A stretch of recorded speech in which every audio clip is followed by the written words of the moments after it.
Hey, this is your name. And they say it ain't green. Gang Green The New York Jets have their man. Jets got themselves a great Robert Saleh. talk about all gas, no break. The great one. We're not talking about effort on the field. We're talking about the process at which we do things. I'm not gonna lie to you. Hurry up. Keep your foot on the pedal. Base. There's no way I'm not gonna have enthusiasm on the sideline. Hey, own this rep. The New York Jets Beat anybody in the world, and I think we're going to win next Sunday.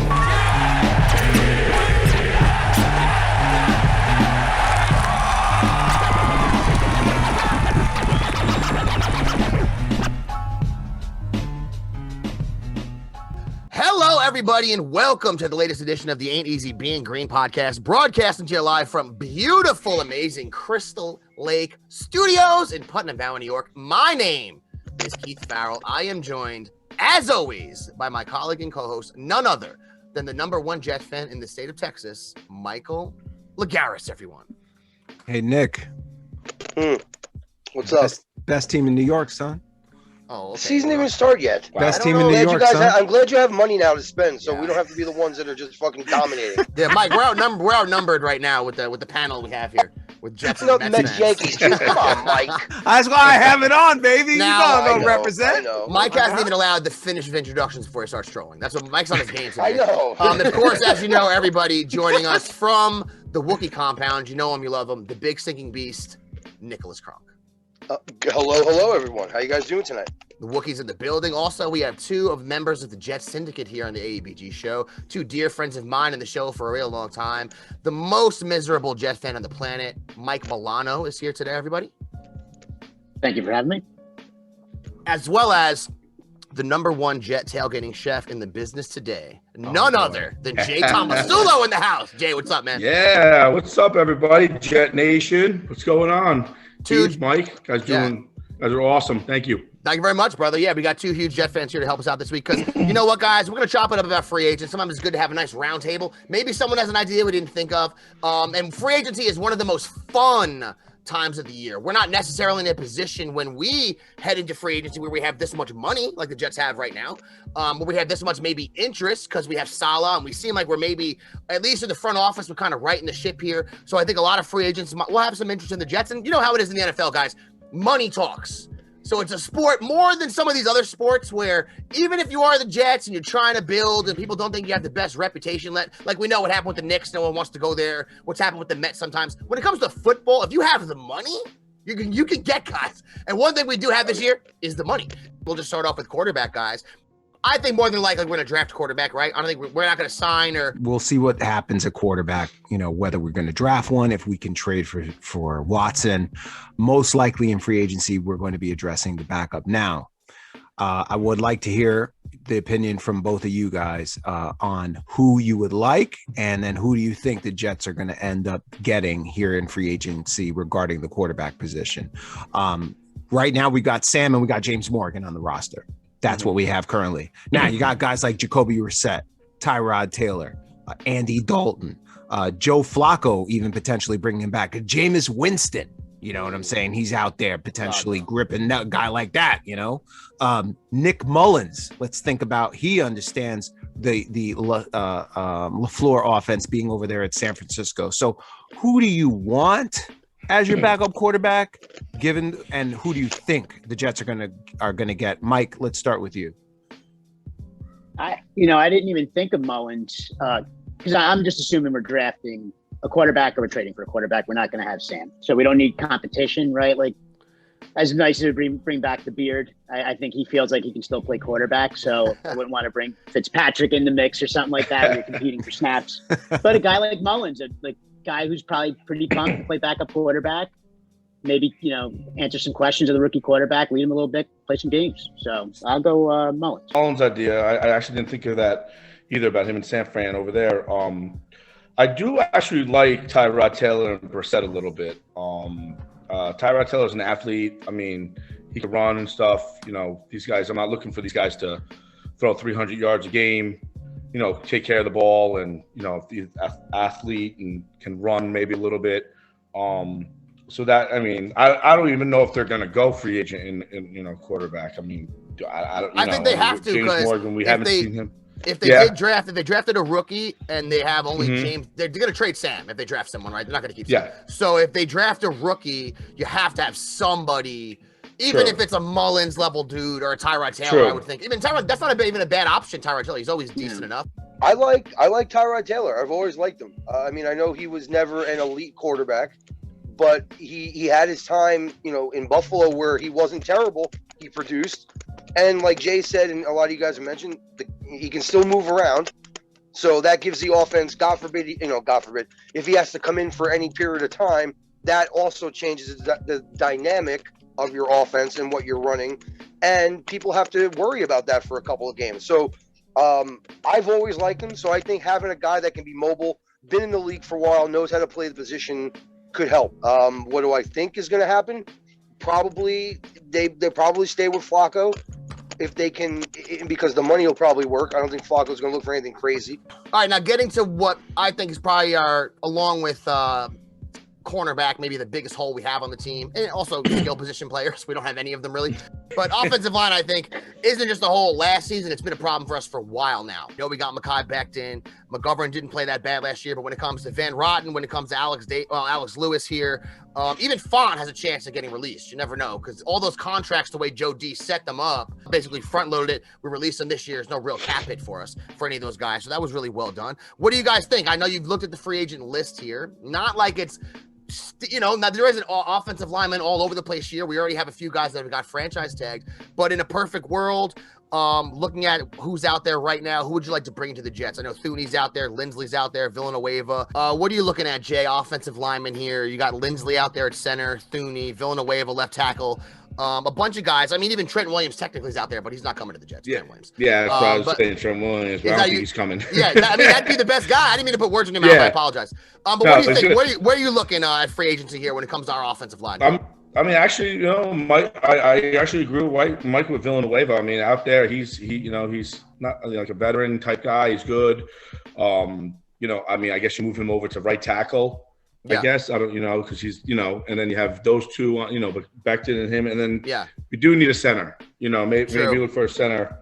Well, McGovern's not bad, but the thing is with McGovern, if they sign one of these, he's versed. Mike mentioned this last year when we signed McGovern. Sign a big time center, you could pop McGovern over to guard, and maybe you help yourself at two positions instead of one. Which would be great. Wookie, the free agent list when it comes to all these dudes out here. Who do you think the best offensive lineman still out there on the market is for the Jets to snag up? I'll go Villanueva too. Guy's a solid player. Veteran, but still young, as you guys mentioned. Mike had said you probably got another 3-4 years with him, which could be great, barring any injuries. Obviously, that's with anybody. But I think adding him and Becton together, now like you guys said, you really just have to concentrate on center at that point. So I think that's a big help. Yeah, me and Mike, I know Mike's gonna have some different answers. I don't even know. Me and Mike have not even talked about this. I just saw his body language, and he's like, we'll discuss it later. Yeah. We'll get to that. We'll get to that in a second. Even though he's on my list, Villanueva, so I'm not gonna say that's a bad answer. All right, and now we know another big hole we have on the squad that we've tried to fill. We had Le'Veon Bell there. We drafted a guy last year, P. Ryan, who was a little bit banged up, decent player when he was able to get a shot, but didn't really run away with the position like I would have hoped he did. And then at the end of the year, we had Ty Johnson, who did play kind of decent. The last game versus the Patriots played good. Versus the Raiders, he had a good game. So there's guys on the roster that, could maybe potentially be decent next year. But in this free agent pool, there's a bunch of guys on paper, at least, much better than what we have right now. Now, free agents, and we've talked about this too, guys. Free agents, running backs, I should say, is not a position necessarily. I know Mike doesn't want to spend money there, and a lot of people are gearing away from that in the NFL. The position has changed. A lot of teams use committees now.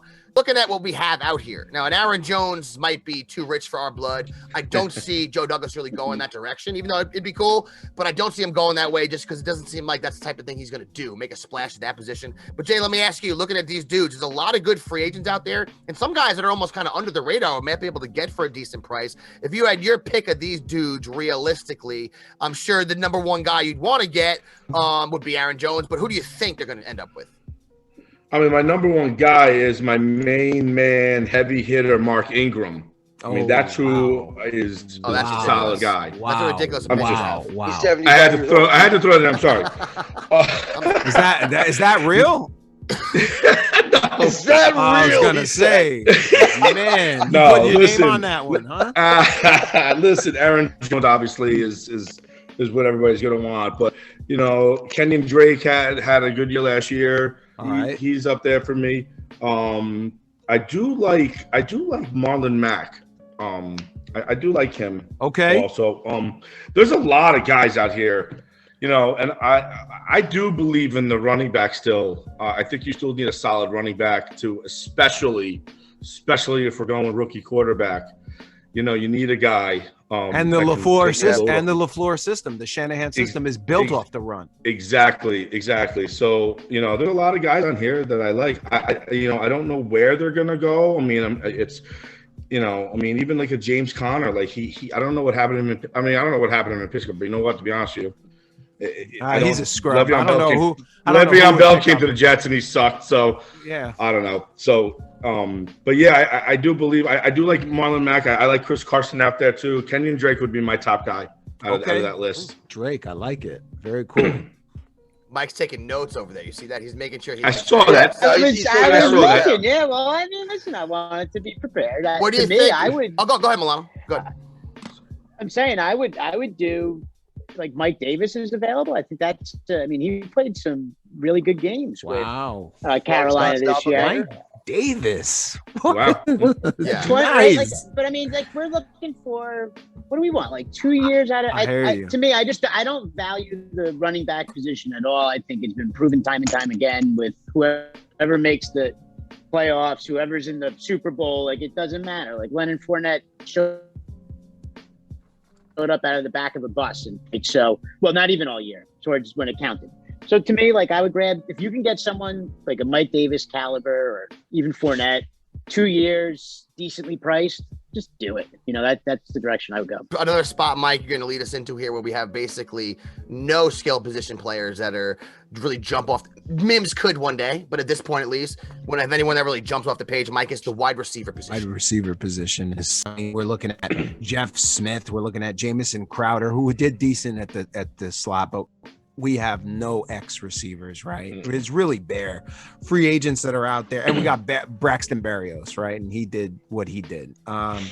But Tyrell Williams, AJ Green, T.Y. Hilton, Deshaun Jackson, Will Fuller, I've heard has been an interesting name. Curtis Samuel, Juju Smith-Schuster. What do you guys think? Where do you think the New York Jets are going in free agency? Where should we go here to really improve this skill position? Mike, I'll start with you. We don't know what Mims is going to be, right? So I think we all agree Crowder's a really good slot receiver. So I think Smith-Schuster would be a little bit of a duplicate effort. So, I mean, if we could just have our way and do a Kenny Galladay, it'd be dynamite, right? To Okay. finally have a presence on the outside, right? Okay, so he's talking Galladay. What about you, JT? I like Galladay also. I mean, obviously I wanted Allen Robinson, but as we all heard that he got tagged, so that's out of the question. I don't think you can go wrong with Juju. I think Juju is greater than Crowder, even though Oh, it's Crowder not even comparable. Yeah. a legit slot receiver, obviously. But it all depends on how much money you're going to spend. You guys got to do stuff with the offensive line, as we talked about. If you can I did like Jay's idea of getting a veteran like AJ Green. If you can get a Galladay obviously that's going to be a big deal. And you can work something out with like an AJ Green to kind of come in and mentor Mims if you're keeping Mims. I think those three could be more productive than a lot of people might give that credit just off rip. And a place that we might hopefully be landing a guy that'll help with our pass rush this year, at least when I get to my little breakdown, is the linebacker position. CJ Mosley will finally play a game this year, a full game, after signing him 3 years ago. Neville Hewitt is a free agent. I hope we bring him back personally myself. Let me ask you guys, Jabari Zuniga, we drafted last year to Florida. We didn't really get a chance to see him. But we have guys like Frankie Louvu, who's solid. Blake Cashman, was pretty decent when he was in there. Like I said, we have C.J. Mosley. I'm not saying it's a star-studded linebacker core, but it's decent enough. When you look at these guys out there, though, I think what we'd be looking for is someone that can help us off the edge, get some sacks. When you guys look at what we have going on here at outside linebacker, if you had your choice here, who would you grab? I mean, for me, I'm with you guys. That's the one part of our team I felt was solid all year. You know, the front line linebackers played well, even without Mosley. So getting him back is going to be fantastic. Yeah. And depending on where you're going to get our edge rush from, right? Are we going to, if we spend the money on a defensive lineman or an outside linebacker, either one's good. So bring in like a Van Noy, something, edge rusher. That's all. That's where I would go. All right. Yo, Mike is doing a report card over there. And every single time the most miserable Jet fan in the world answers, he's good. It's almost like guys, right? I mean, look, it's cool. It's cool. Go ahead, JT. I'm Shaq Barrett right off the bat. That's exactly what you said. Really? That's exactly. Shouldn't even be a question. That's it. Barrett. Are you kidding me? You want to pay the guy, pay the man. If you want sacks, pay that guy. Damn, dude. Nah, same page, man. Same page. Kidding me? And there's other guys out there. There's more edge rushers. There's a lot of cats. See, like this salary cap situation with the salary cap dropping and all these NFL teams last year not making the revenue they normally make. If you do have money this year, this time it's like a buyer's market in real estate. You know, it's a good year to be in it for the Jets. And have we could get two of them. We could get two of them, bro. Like we got Dupree.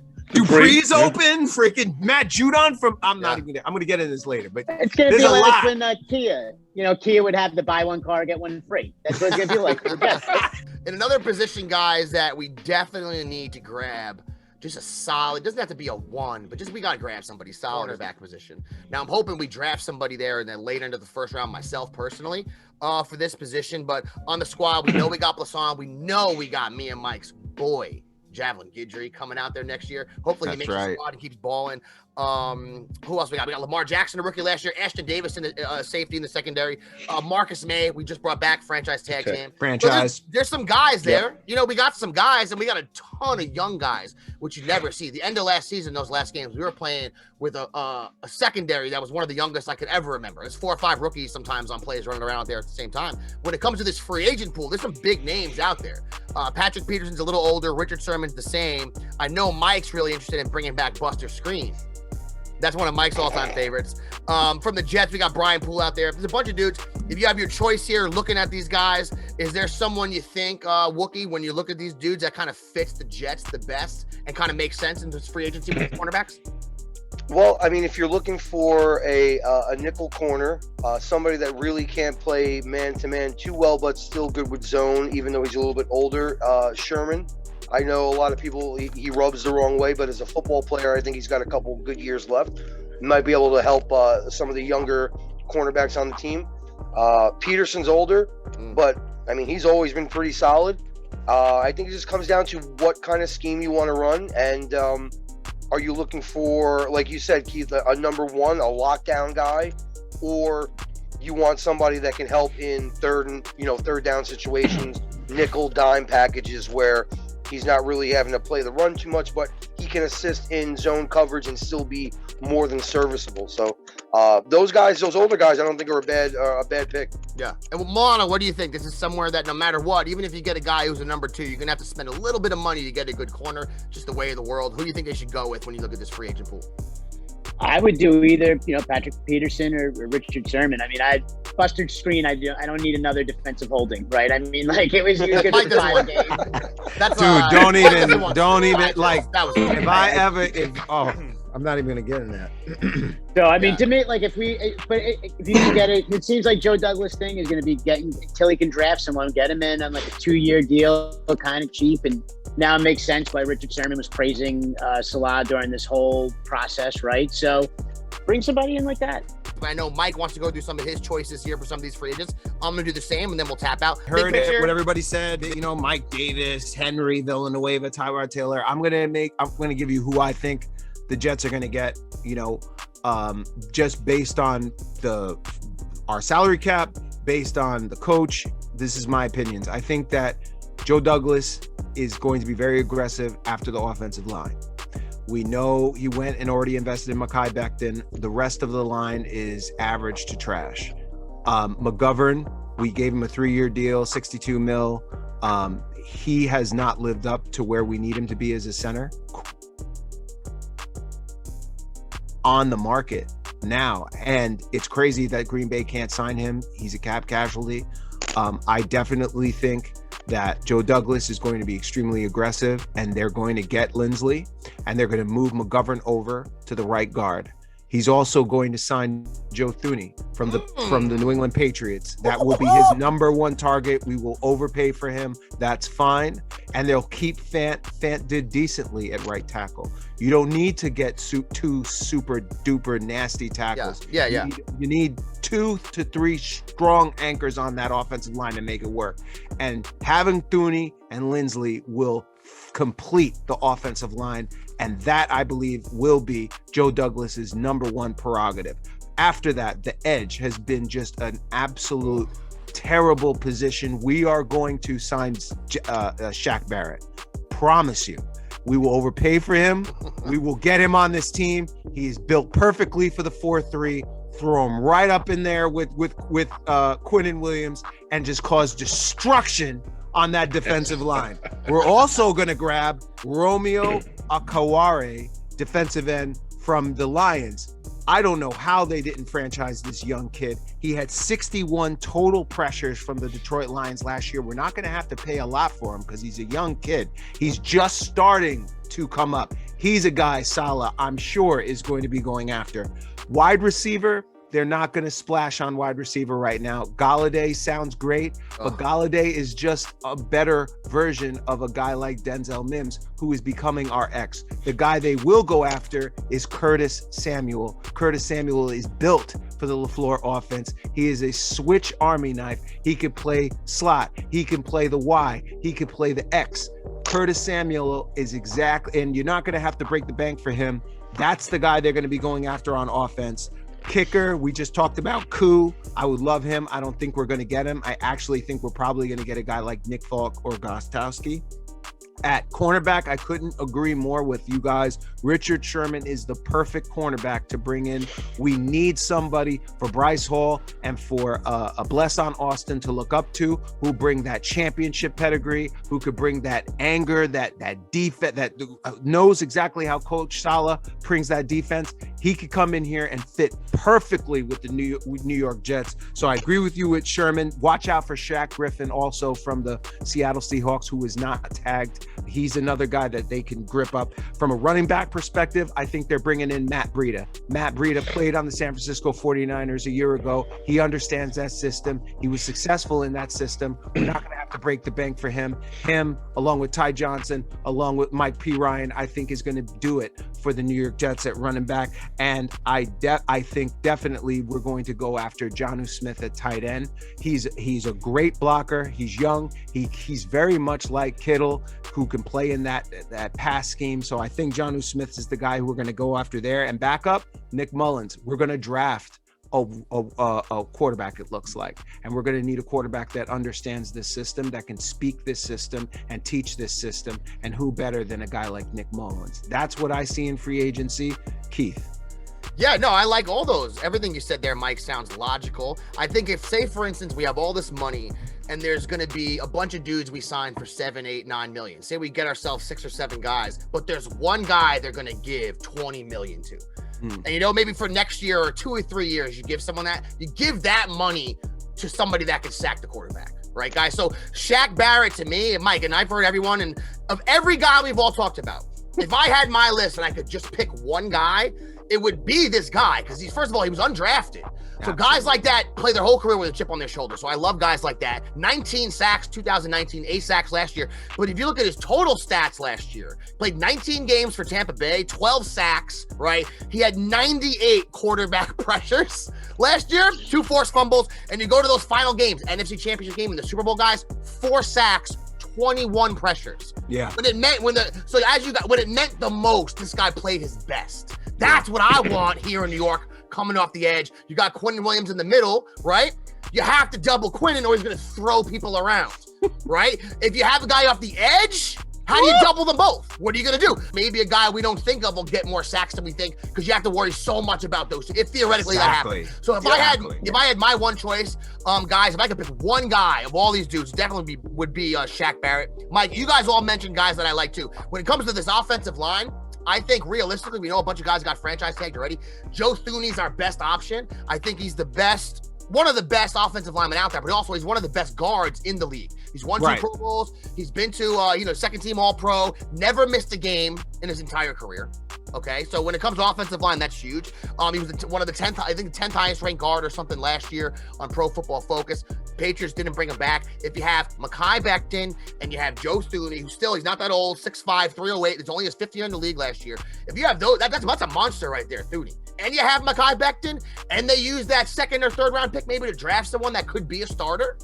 I mean, you're in a good position there. Mike mentioned, bringing a center in, and that would help you at 2 spots. And Jay said that before, too, because you can improve 2 positions if you could move McGovern over to right guard there. Exactly. That'd be smart also. I don't think we're going to bring in a big-time wide receiver. Galladay, I think, is the best guy who's still out there. I think more realistically, they're not going to go in that direction. I think a guy like Corey Davis is a guy we should look at when we're talking about who we might actually sign. Right. Who was a number 5 pick in the draft, disappointed for a few years, almost 1,000 yards last year, 5 touchdowns. Really showed that he's a really good wide receiver last season, and that's a guy that has the size and the skills of a 1. Now Mims could be number 1. Mims has never had 984 yards and 5 TDs. You can't discount that. They don't throw the ball a lot in Tennessee either, as we know. It's not like Tannehill throwing 5,000 yards and 45 TDs. So that's actually graded on a curve, which how much they run the ball. That's pretty impressive. Juju Smith-Schuster is perennially underrated. Nothing to do with fantasy football here, guys, but this is somebody, he's almost 6'2", and he's 215, Juju. So when Mike mentioned him as a slot receiver, he's not a slot receiver. Juju Smith played slot receiver last year because the Steelers had Johnson, they had Claypool. They had no one else who could play that position. He's the most versatile receiver they had and the best receiver they had, which is why he ended up with the most touchdowns and the most catches, just didn't have the yards. But when you go back and you look at him the year before, he was injured all year. They had the worst quarterback play in the year when Ben was out the whole season, guys. I think the quarterback position only threw 14 touchdowns that year. And I think when we're looking at realistic, I mentioned this to Mike yesterday, we could probably get, because he had the one huge year with Antonio Brown injured, and then last year played the slot. So on a whim, if you look at his numbers, people will be like, Juju Smith, had a down year. When in Pittsburgh, what they look at it as, this guy, instead of doing a Antonio Brown and saying, I'm the number 1, I should play on the outside, I should have 15 targets, I should be going down the field. He said, no problem. Selfless human being, moved to the slot, still had a productive year. You guys remember at the end of the year, he pretty much was their best receiver. So that's someone who, he's not someone that's, I think, has a ceiling of a Galladay, even though he had 1,400 yards that 1 year and 15 TDs. But that's someone that realistically, money-wise, Mike, I think could fit in pretty decent. Yeah. I don't think Juju's going to get some $60 million contract, Melvin Ingram from the Chargers, I think, is another realistic guy to look at. 31 years old, 3-time Pro Bowler, 2017, 2019. Injury concerns with him, which is another reason why. Do you want to bring him in with C.J. Mosley and have 2 linebackers over 30? Maybe you don't. But that's someone you might be able to get who can rush off the edge, who actually gets sacks in his career, consistently gets pressures. I'm not saying he's a superstar, but the Melvin Ingram, if he was on the Jets the past 10 years, he'd be the best pass rusher we've had since John Abraham. So that's somebody when you're looking at kind of getting a discount. A guy like Bud Dupree, too. Same thing on the Steelers. Pretty good year last year. Got hurt. Year before, 12 sacks. Last year got hurt. And then another guy with the offensive line, Mike, I wanted to mention was Okung, who's been on 4 different teams. And he's not Randall Okung. He's not somebody that's a superstar, but he's a solid tackle who always will play well. He's been on 4 teams. He was drafted pretty high. Villanueva is another guy you can plug in there, like you guys mentioned earlier. I think that'd be realistic for the Jets. When it comes to my list of guys I want to get, though, the offense we're about to run, guys, this San Francisco offense with LaFleur, it needs a good fullback. But Jusic is a free agent. He's the best fullback in the league, most versatile fullback, can block, can run, can crush people. Probably won't cost a lot, but will end up being, an important player on the offense. I think realistically, he's going to end up being on the Jets, not someone that we think about that often. And then when it comes to the cornerback position, you all said it, guys. You know who will fit the best here with what we have is Richard Sherman. And now 2019, remember, guys, last year he only played 5 games. He was hurt. The year, but now when people keep saying this thing about Richard Sherman, he's not as good. Not saying he is. But the last year he played a full season, he made the Pro Bowl. Yeah. It wasn't 2012. It was the last year he played a full season. So he played 5 games last year. 2019, he was one of the best corners in the league. Right. And he never was somebody that was the best corner because he was running a 4.27. That wasn't Right. that's not what his game's built off. You know, it's Right. built off intelligence, But- smart. Go ahead, Mike. But Keith, the biggest thing I thought with him is just that we think, you and me believe in Bless Austin. Yeah. We believe in Bryce Hall. I think they can be our starters going forward. Having a guy like Sherman is the perfect teacher for those cats. Exactly. You know what I'm saying? That's what I mean. That signing has a lot of intrinsic value beyond just the plays he's going to make on the field. It has other value to the Jets and these young guys. You guys, we had 4 or 5 corners, 4 or 5 guys in the secondary last year that were legit rookies. You don't see that very often. So that's a guy I would love to get. For Pittsburgh guys at corner, Mike Hilton, another guy, not a name necessarily known the most in the NFL, one of the highest rated cornerbacks in the NFL. Is a slot corner. So Brian Poole's history, we're going to need a slot corner. This guy will fill in one of the highest rated corners in the league since 2017. Because I think a lot of the guys, what they're going to do, Mike, and what I feel like what Joe Douglas is going to do is what we all try to do when we do DraftKings. Okay? We go, oh, we have this much of a budget at DraftKings, right? And I'm going to try to fit in as many guys that are maybe like a $6,000 or $7,000 guy as I can, because I can't spend all my money on this $20,000 guy on my budget. So I think what Joe D is going to do is he's going to get a lot of the type of guys that we mentioned and maybe splash on one dude like a Shaq Barrett or a Thuney. Theoretically, you get both. You know, it's a miracle. But I think what we're going to do is do more of these guys that are super solid, good players like the Ravens did forever. He's an Ozzie Newsome guy, Mike. You know, kind of that's the approach there. Build up as many good players as you can. Don't overspend on anyone unless you have to. And the only other guy I want to mention is at running back. If they did spend any money at running back, I like Aaron Jones. Obviously, I think he's great. But if they spend money in that position, I think a good guy you get kind of on a dollar discount would be a Chris Carson. I think Mike mentioned him before. Is that somebody who's just all he ever is productive in Seattle, you know, and he's been banged up, don't get me wrong, but with what the Niners did out there, with the schemes that they ran in the running game, everybody they plugged in did decent, you know, and they have a good offensive line that helps. Their offensive line is tremendous, don't get me wrong, guys, and we need to get ourselves there also. But it seems like if you could get a guy like Carson who's pretty good, and you have a Ty Johnson, and you have a P. Ryan, maybe they draft a running back, and you got 4 or 5 guys that are decent enough, like Mike Milano was saying, the most miserable Jet fan in the world. If you have guys that are just decent enough in the league now, if you have a guy slinging it, that's all you need. But I think if any of the scenarios we played out, all of us tonight, if any of them come to fruition, we're a better team next year. I'll just say this, guys.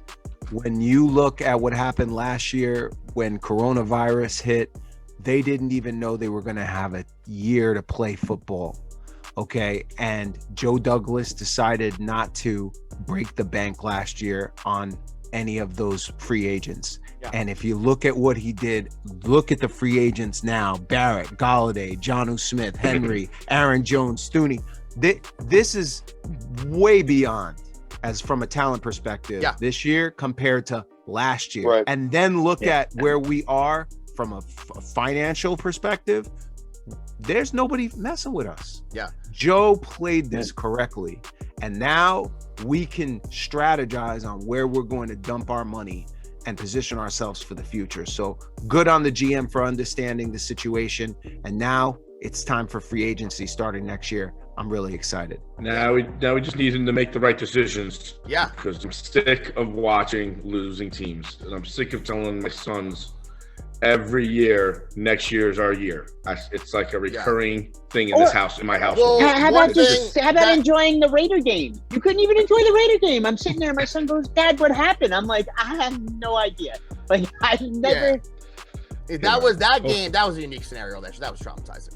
And Jay, you telling your kids every year, next year's our year, they're just a bad dad. That's all that is. That's all that is. Let's be honest. Like, just when you're blatantly lying to your children, okay, you're not a good dad. I mean, I just gotta get it in. But you know one thing I'll say, man, with Jet fans is we do somehow, some way, even though we'll hem and haw. Mike's a miserable Jet fan. Our friend Chris Fox is just as miserable. Eric Rose is just as miserable, and there's many of them, right? Even though we talk that way, smoke clears, and what do? You watch the Jet games because you love the team.